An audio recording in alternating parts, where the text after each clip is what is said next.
Most people think the United States or China runs the world. They're wrong. The real power rankings look nothing like what you've been told.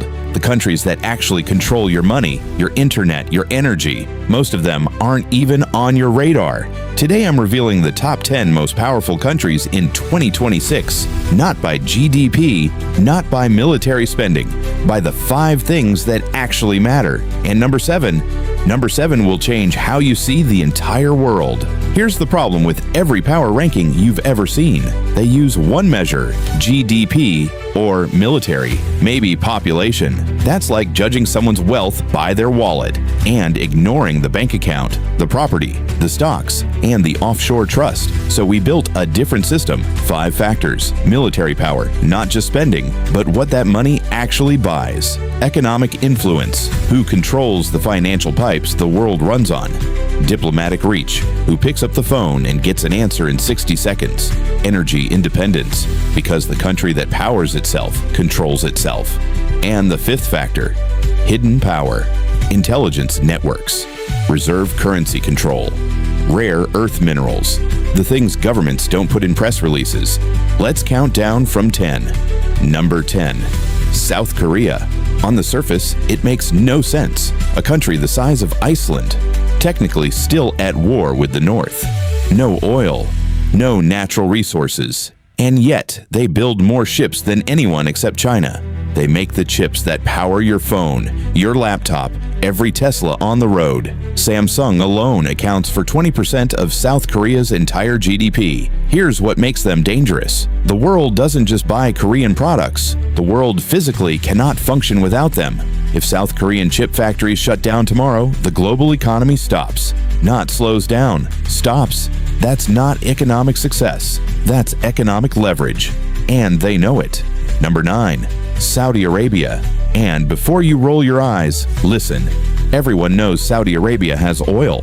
That's not the story. The story is this. Saudi Arabia is the swing producer. They don't just sell oil, they decide who gets it and at what price. When the world needs more oil, they pump more. When Russia invaded Ukraine and Europe froze, who did Germany's chancellor fly to? Riyadh, not Washington. Riyadh. But here's what nobody's paying attention to. They're taking that oil money and building something that outlasts oil. NEOM, a $500 billion city run entirely by AI. The world's largest sovereign wealth fund, $700 billion, buying up everything from Uber to Nintendo to Heathrow Airport. Saudi Arabia isn't planning for a world without oil. They're planning for a world where oil doesn't matter, and they already own everything else. Number 8, Germany, the 4th largest economy on Earth. But Germany's power isn't about size, it's about control. Germany is the reason the European Union works. When Greece nearly collapsed in 2015, who wrote the bailout terms? Berlin. When the euro currency needed saving, whose central bank made the call? Frankfurt. Germany doesn't lead Europe. Germany owns Europe. But here's the vulnerability. For decades, Germany ran on cheap Russian gas.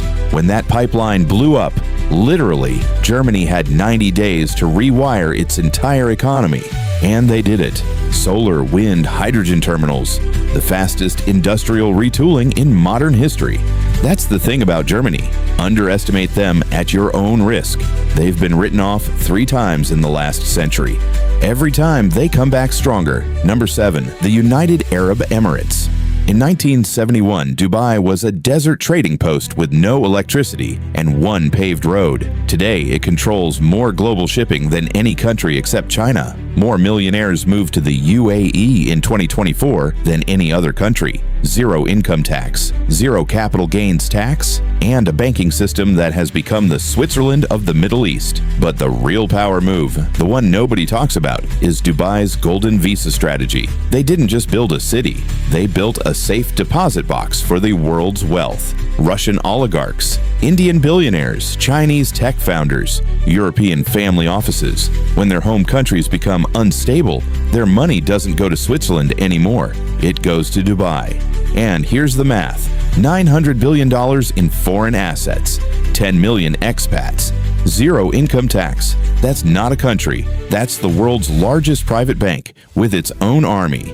Number 6, India, the world's most populous country, the fifth largest economy, the fastest growing major economy. Those are the headlines. None of that is why India is number 6. Geography is destiny. India sits in the middle of the most important ocean on Earth. 80% of global oil shipments pass within 500 miles of Indian territory. The Strait of Malacca, the world's most critical shipping choke point, is in India's backyard. And then there's the silent takeover. The CEO of Google, the CEO of Microsoft, the head of the World Bank. All Indian, not Indian American. Born in India, educated in India. The country is exporting its most valuable resource, brains. And those brains are now running the institutions that run the world. India is not a rising power. India is a power that finally realized what it has. Number 5, Russia. Before you say it, yes, their military has been exposed in Ukraine. Yes, their economy is sanctioned. Yes, their population is shrinking. You've heard all of that. Here's what you haven't heard. Russia controls 40% of the world's enriched uranium. American nuclear power plants, the ones generating 20% of U.S. electricity, they run on Russian uranium. The sanctions, they specifically exempted it. Washington couldn't afford to include it. Russia is the world's largest wheat exporter, the largest exporter of fertilizers. When the war started, global food prices spiked 30%. Countries from Egypt to Bangladesh faced food riots. Russia doesn't need to point a missile at you. They can point a grain shortage at you. And here's the future. The Arctic is melting. Russia has the longest Arctic coastline on Earth. The northern sea route from Asia to Europe, controlled by Moscow, cuts shipping time by 40%. They don't need to build it. They just need to wait and charge a toll. Number 4, Switzerland. I know what you're thinking. Switzerland? A country with no army that matters, no coastline, no natural resources except mountains and cows. Switzerland doesn't need an aircraft carrier. Switzerland owns the rulebook.